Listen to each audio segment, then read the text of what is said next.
Hello all, welcome to the Lunar Sea Spire Cartoon Fan Podcast. This is episode 347, and today we'll be talking about Karate Trainer from Glitch I'm GC13. And I'm David. I don't miss Steven Universe, I swear. Oh, I have been feeling very much missing the regularity of Steven Universe episodes. I've been filling holes with so many different shows, but I feel a rewatch coming on very soon. Likewise, but at least we have Karate Trainer from Glitch today. If you made me pick a favorite episode of Glitch, it would probably be this one. I don't know why, it's just like the easiest episode to just sit down and watch. Also, the Toad understands me.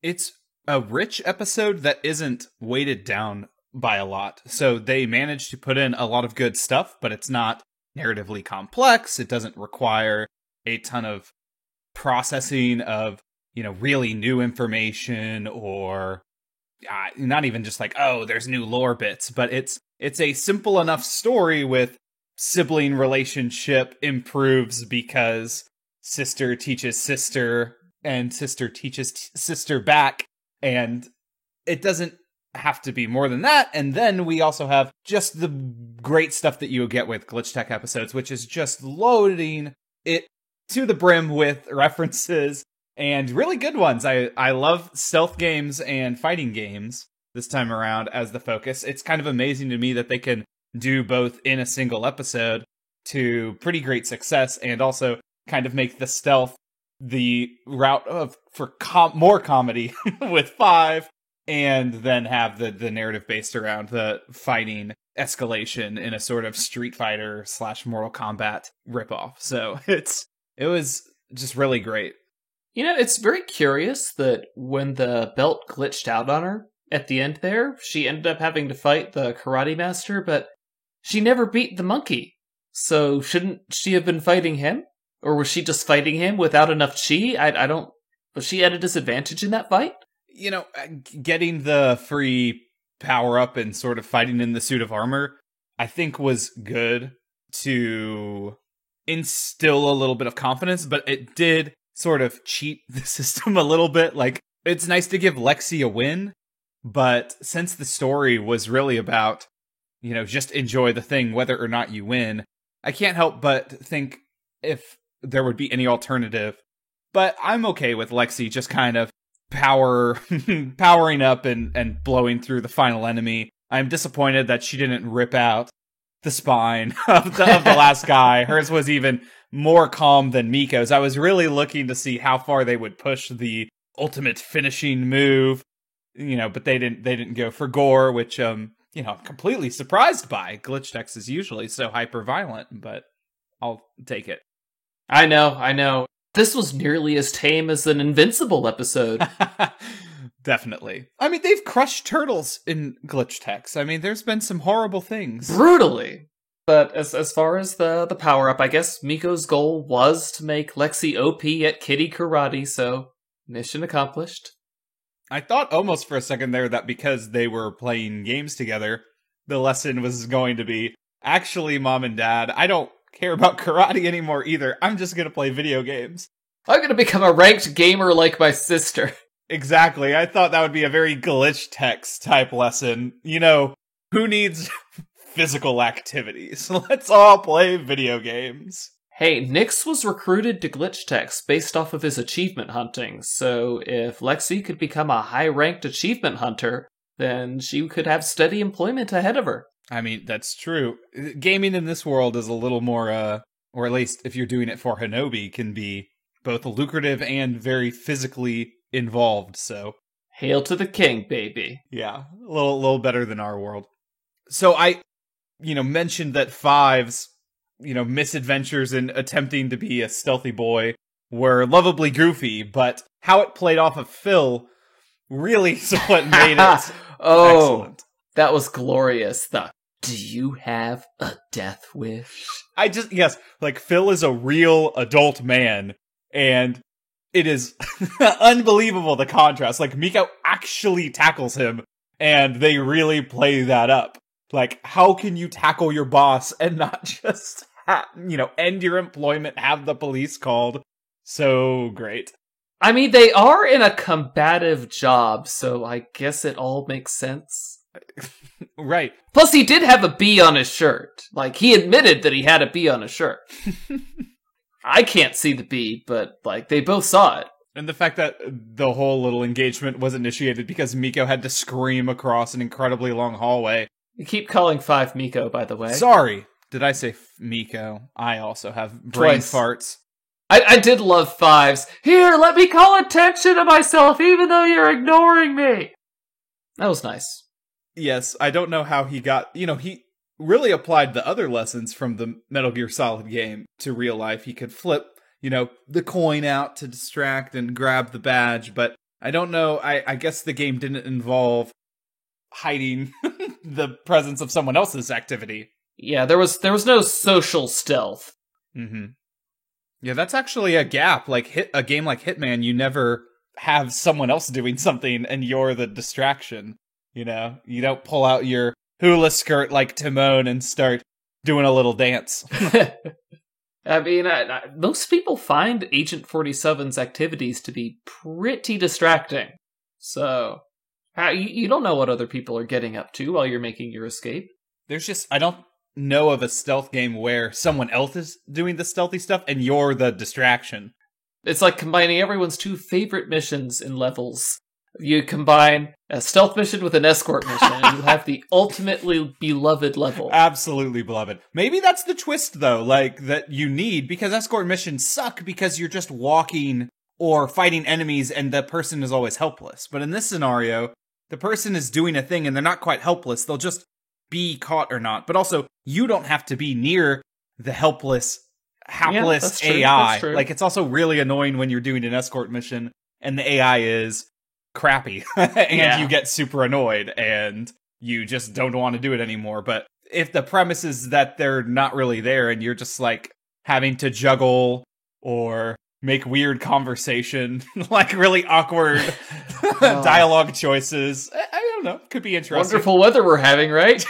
Right, like that would be an interesting type of game to do when we have more sophisticated AI, so that instead of just doing dialogue choices, you straight up have to make conversation and there's some level of knowledge of if your social interaction makes sense or not.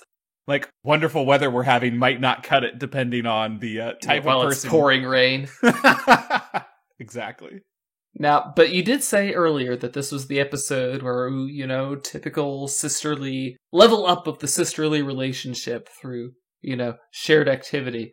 But what I thought was really interesting about their sisterly relationship is that apparently it's already improved in the background. Because we have Miko saying, blackmail is against the sibling code. Whereas in the first episode of the series, she was just expecting that, Lexi's going to blackmail me, so what's it going to cost? So we've gone from blackmail being expected to blackmail being unconscionable. Yeah, somehow a code was developed in the background, and I like that. But also, that drone, if I had a sibling with a drone following me around and making backups of my activity, I mean, it would be hard to trust them, but I guess they overcame it. Yep. I mean, she does the way she says "I love karate" so much. It sounds like she's being sarcastic, but then she continues, and she genuinely does enjoy it. How is she competing for a silver trophy if it's true that she's no good at it? I mean, maybe that the way she describes it as being no good is a little bit of an exaggeration. She's not good enough to be the best, but she's good enough, like no one ever to was, get somewhere. But yeah, well.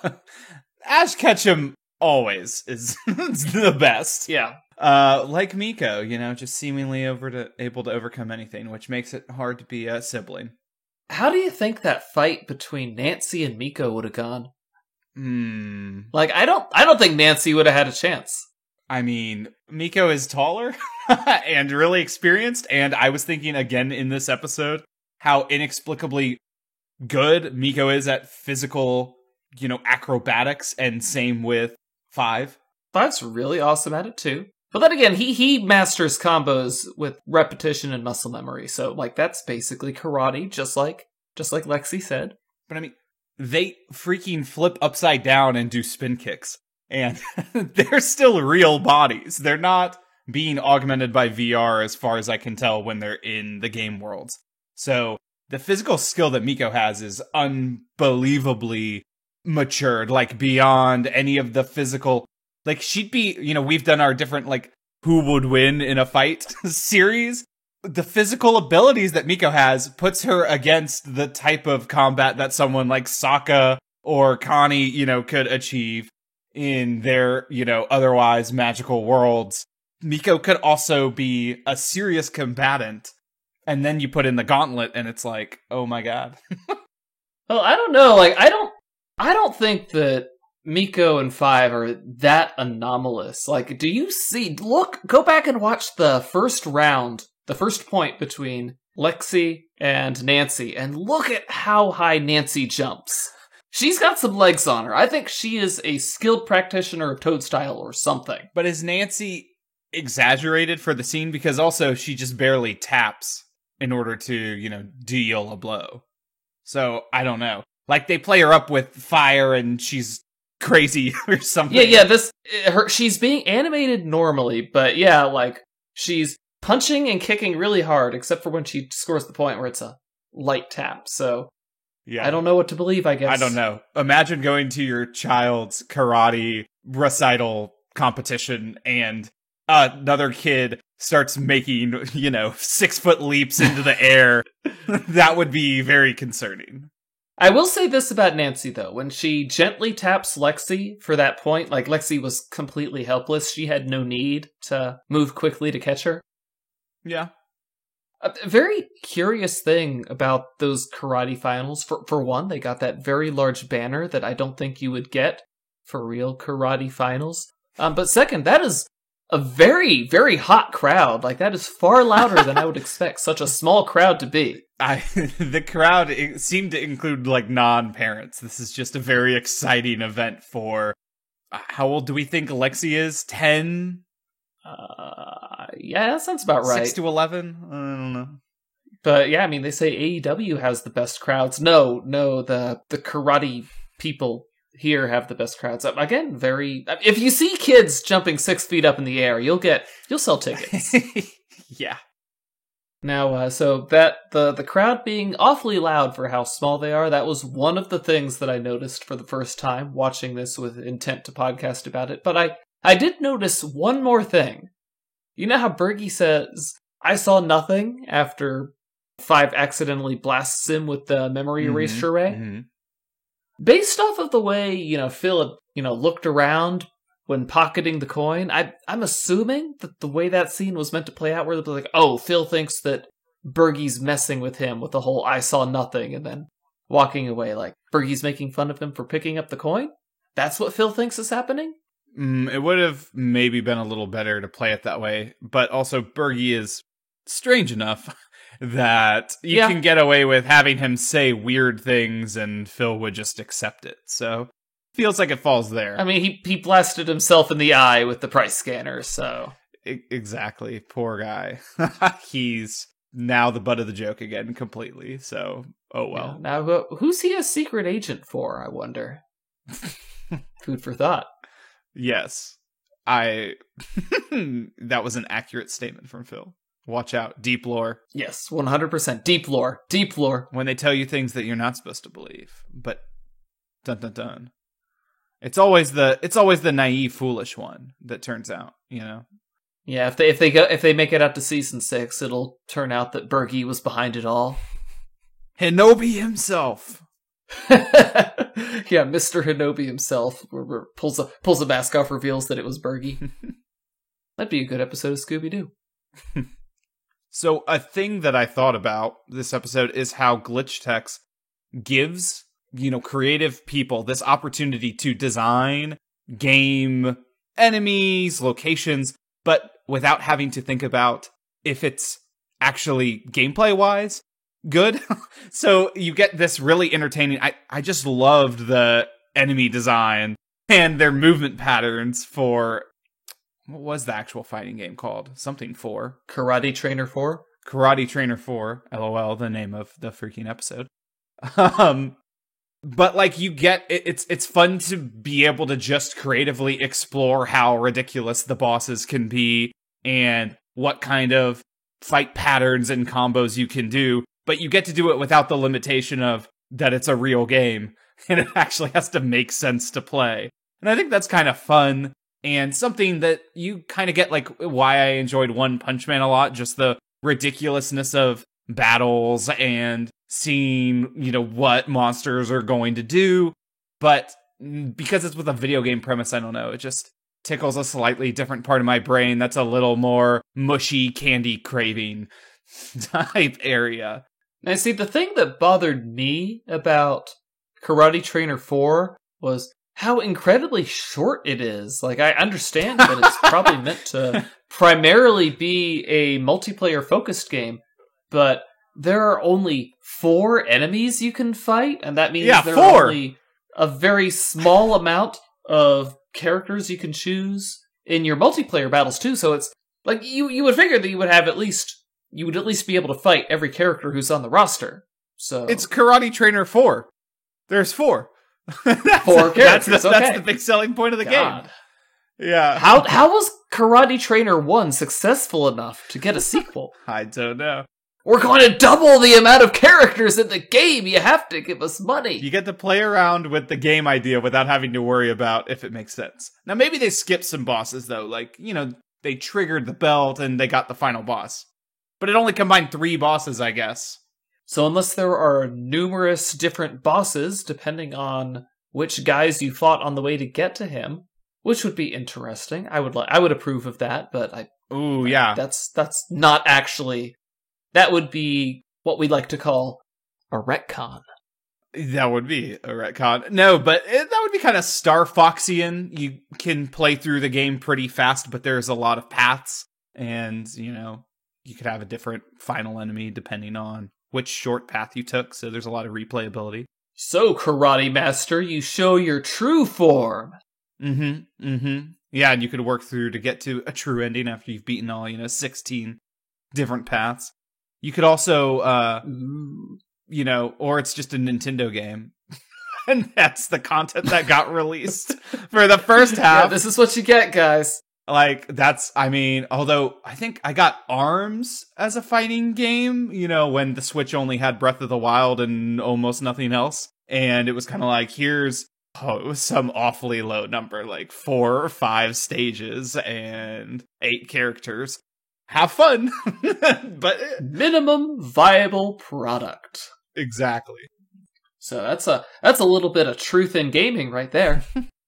I did appreciate them bringing back Five's love of tutorials, and I loved just how much Miko hates tutorials, and so she couldn't help but being disgusted as she mentioned this. Continuity is definitely appreciated, and the fact that it plays a role, like there is a purpose to tutorials, and that actually helps Lexi, is a great thing.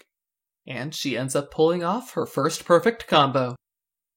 Anyway, guys, that's been us on Karate Trainer. Join us next week. Until then, I'm GC13. And I'm David. Don't forget to leave us a review anywhere you listen to podcasts. Later, everybody.